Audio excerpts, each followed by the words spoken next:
My mother didn't just want a say in my wedding, she demanded everything match her vision with my money.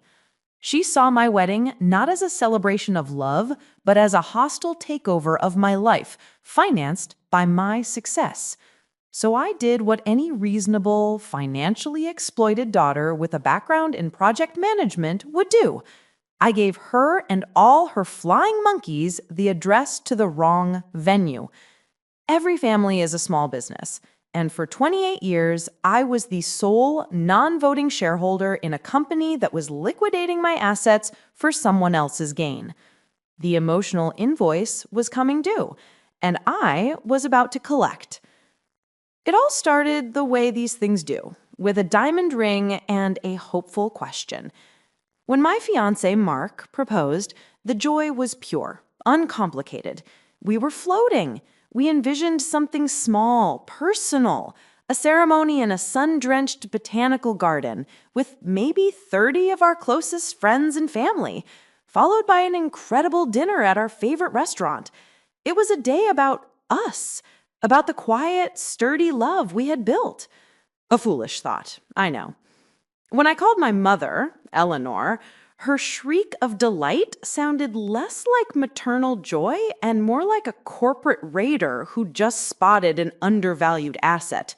"Oh, darling," she exclaimed, the words already dripping with appropriation. "We have so much to do. We need to plan my daughter's wedding." The emphasis on my was a chisel, already starting to chip away at my reality. In our family's unspoken financial structure, I was the central bank. My career in finance had been, for my parents, a winning lottery ticket they felt entitled to cash in. My brother's artisanal pickle startup, I funded the seed round, which promptly soured. My father's sudden desire to become a day trader, I covered his catastrophic losses.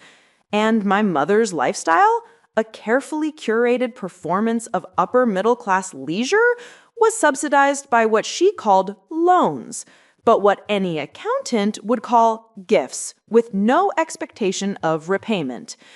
I was the family's walking, talking ATM, and my personal identification number was guilt. So when she immediately steamrolled our botanical garden dream, I wasn't surprised. Quaint, she called it, a word she wielded like a weapon, but not up to our family's standards, Clara. What standards? The standard of living beyond our means on my dime? She had already scheduled a meeting with a wedding planner, a woman named Patricia, who was, of course, one of her tennis club friends.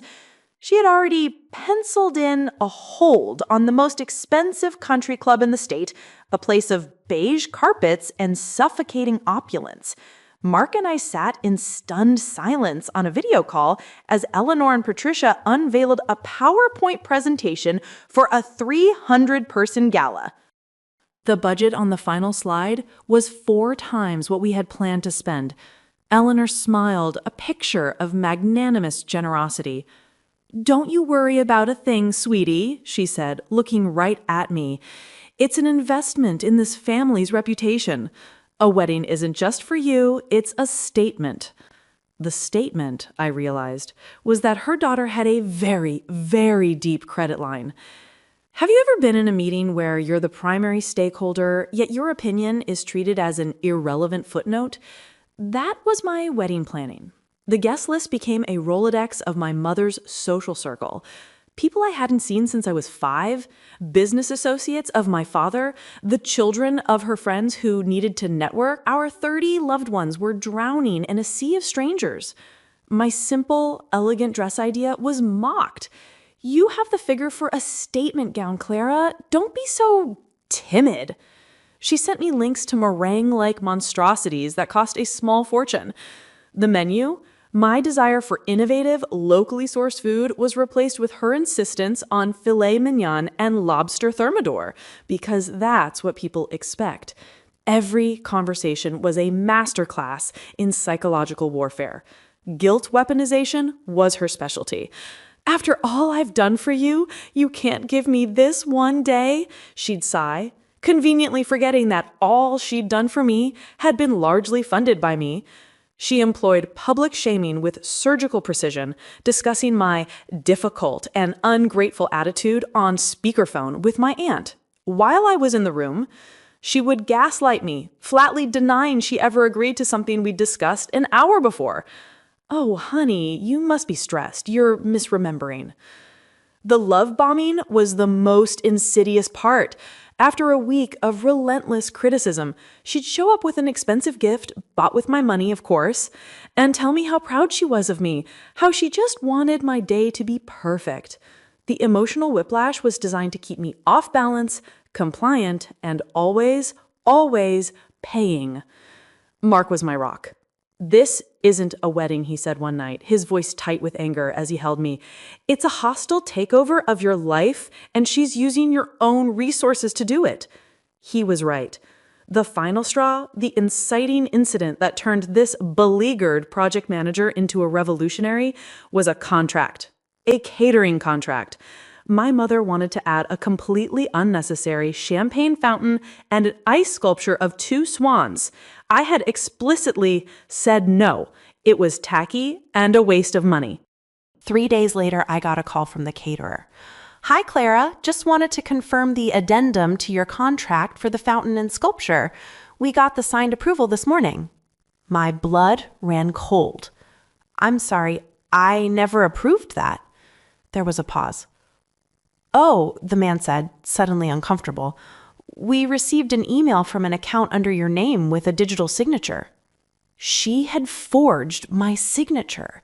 She had impersonated me to spend more of my own money.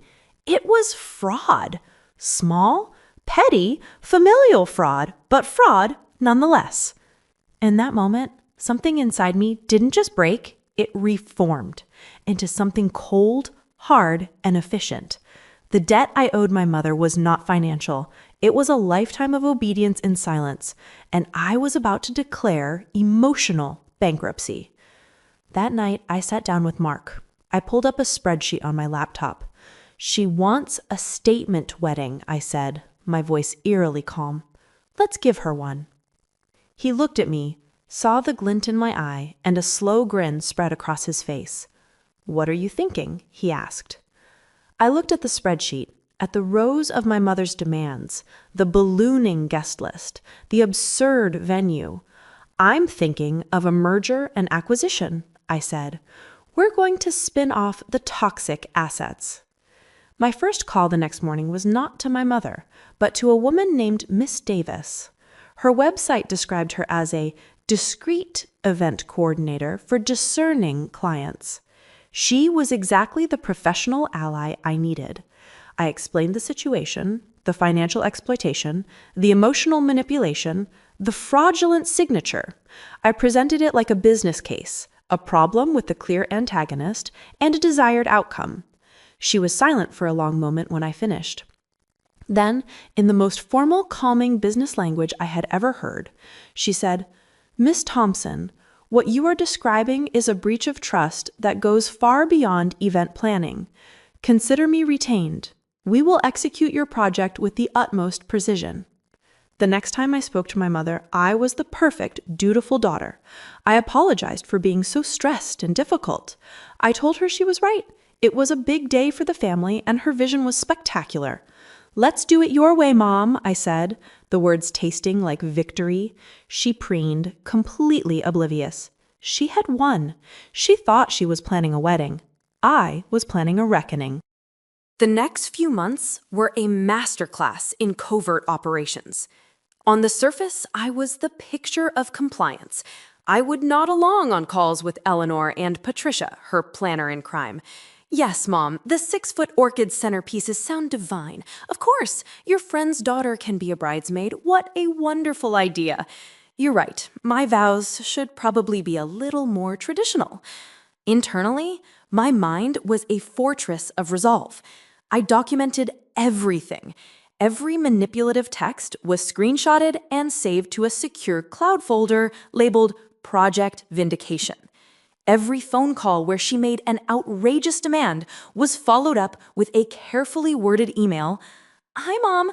Just to confirm our conversation, you are requesting that I uninvite my college roommate to make space for your dentist's son.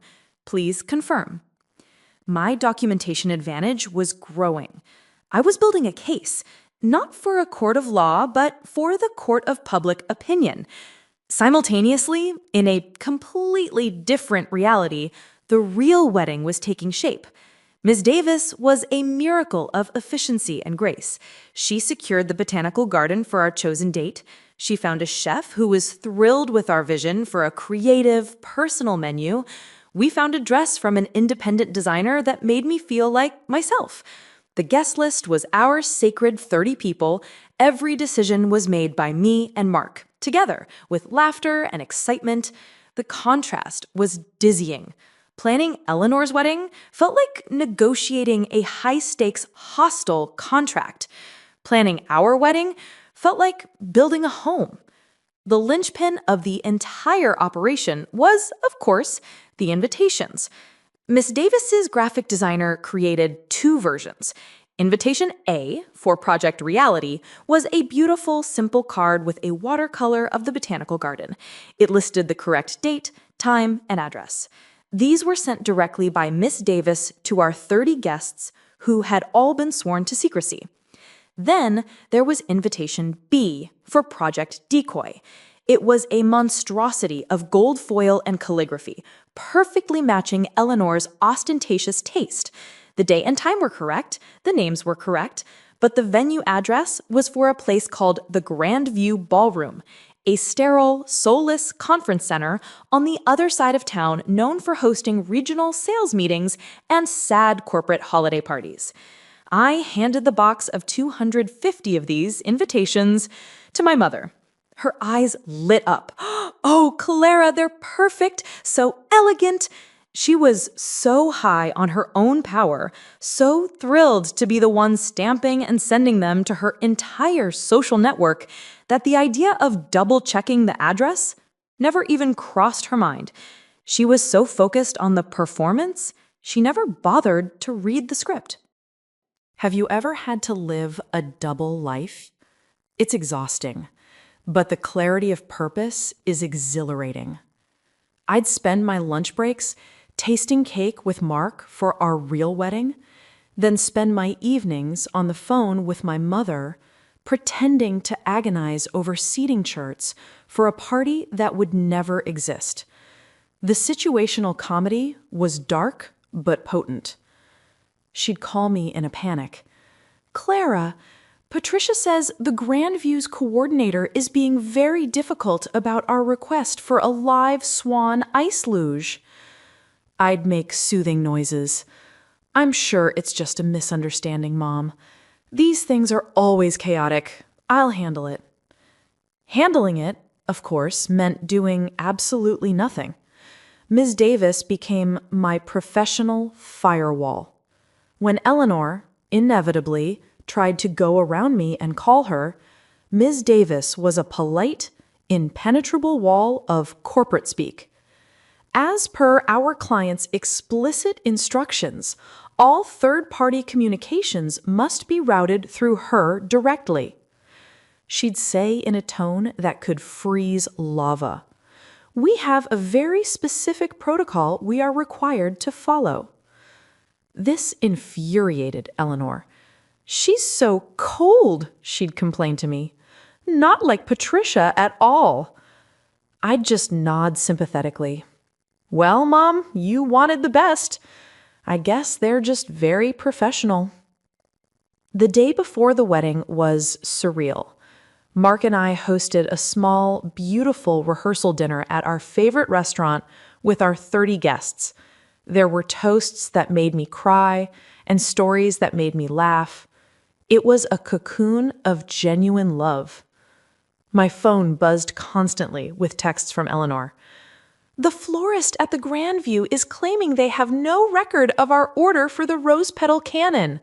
And, "Are you sure you confirmed the valet parking? Patricia is having a fit." I'd text back brief, reassuring lies. "All handled. Don't worry. See you tomorrow." The morning of the wedding arrived. a perfect sun-drenched Saturday. I was in a suite at a boutique hotel surrounded by my closest friends. There was champagne, laughter, and a profound sense of peace. I was getting ready to marry the love of my life. Across town, another woman was also getting ready. My mother, Eleanor, was slipping into a sequined, feathered mother of the bride monstrosity that cost more than our entire floral budget. She was preparing for her great social triumph, the ultimate confirmation of her status, funded by her compliant daughter. She was about to make the statement of her life. She just had no idea what that statement was going to be. The day unfolded in two parallel universes. My universe was bathed in the golden light of the Botanical Gardens Conservatory. The air smelled of jasmine and damp earth. Mark was waiting for me at the end of an aisle lined with our dearest friends, his eyes shining. Our vows were intensely personal, filled with inside jokes and promises that were sacred to us. As I said, "I do," my phone, tucked away in my maid of honor's purse, was vibrating off the hook. But I didn't hear it. I only heard the sound of my husband's voice and the joyful applause of the people who truly loved us. In the other universe, 8 miles away, the lighting was fluorescent. The air smelled of industrial cleaner and stale coffee. My mother, Eleanor, stood in the cavernous beige lobby of the Grand View Ballroom, her face a mask of confusion. Her 200 guests milled around her, their party clothes looking garish and out of place against the backdrop of corporate gray. Whispers rippled through the crowd, little currents of judgment in confusion. Is this the right place? It looks like where I did my CPR certification. I thought Clara was doing so well. This is modest. My mother, a general whose army had arrived at the wrong battlefield, was frantically scrolling through her phone, her perfectly manicured finger jabbing at my contact photo. Her calls went directly to voicemail. Her face, which had been a smug portrait of social victory all morning, was beginning to crumble. The carefully applied foundation couldn't hide the splotchy red panic spreading across her neck. She marched to the front desk, where a bored-looking young man was staring at a computer. "I am Eleanor Thompson," she announced, her voice an octave too high. "Mother of the bride, for the Thompson wedding." The young man typed for a moment. "Thompson? Sorry, ma'am. We have the Regional Dental Supply Conference in Ballroom C and a 50th birthday party in the Rose Suite. No wedding today." The public humiliation had begun, but it was just the overture. As my mother's shrieks of, "Check again! It's the biggest event you'll have all year!" began to draw more attention, a calm, authoritative figure appeared at the entrance. It was Miss Davis, my professional ally, dressed in a sharp, dark suit, holding a leather portfolio. She strode purposefully through the bewildered crowd, who parted for her as if she were a ship's bow cutting through water. "Mrs. Thompson?" she said, her voice cutting through the rising chaos. Eleanor spun around. "Who are you? Where is my daughter? Where is the wedding?" Miss Davis didn't flinch. "My name is Sarah Davis. I am the wedding planner for Clara and Mark." A wave of relief washed over Eleanor's face, quickly replaced by suspicion. "You're not Patricia." "No, I am not," Miss Davis said coolly. "I have been retained by Clara directly. I have been asked to deliver a message to you and your guests." This was the revelation moment. The crowd went silent. "There has been no mistake with the venue," she announced, her voice echoing in the sterile lobby. "This is, however, not their wedding." A collective gasp went through the room. Clara and Mark were married 45 minutes ago in a private ceremony at the Botanical Gardens, surrounded by their closest friends and family. She let that sink in. Then she opened her portfolio. This was the evidence reveal I had so meticulously prepared. Clara asked me to share some context for her decision. And then Miss Davis began to read.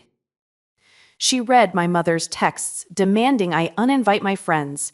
She read the email chain about the fraudulent catering contract. She read a summary of the loans that were never repaid. She presented the case not with emotion, but with the cold, hard facts of a legal deposition. The whispers in the crowd shifted their target. They were no longer whispers of judgment against me for a tacky venue, but of shock and horror at my mother. The public shaming she had perfected and used against me for years had just backfired in the most spectacular way imaginable. Eleanor's face contorted into a rictus of fury. Lies! These are all lies! My daughter is trying to humiliate me! But the proof was irrefutable. And just for the final, cinematic touch, Miss Davis concluded, Clara also wanted to ensure you received this. She handed my mother a crisp envelope. It was an invoice, an itemized bill for every single non-refundable deposit Eleanor had made for her phantom wedding, using my name without authorization. The financial control had been completely and irrevocably reversed. People began to leave, pulling out their phones as they walked. The social media amplification was instantaneous. Before we had even cut our real wedding cake, the story of Eleanor's ghost wedding was already becoming a local legend. My mother was left standing alone, a queen in a collapsing castle of beige drywall, her social reputation in tatters. The aftermath was exactly what you'd expect. A storm of voicemails, a flood of texts from relatives demanding I apologize for embarrassing the family. I listened to none of them. I was on my honeymoon with my husband, phone switched off, finally breathing air that wasn't conditioned by my mother's expectations. We have been no contact ever since. My brother predictably sided with her. His funding had been cut off. But the people who mattered, our real friends, my father's side of the family, who had long been wary of my mother's behavior, they rallied around us. The long-term resolution is this: my life is my own, my finances are my own, my career has flourished now that I am not pouring my resources into a black hole of familial obligation.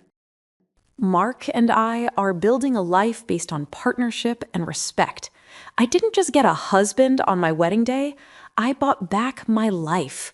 The initial cost was a dramatic public severing of a toxic bond, but the return on that investment has been infinite.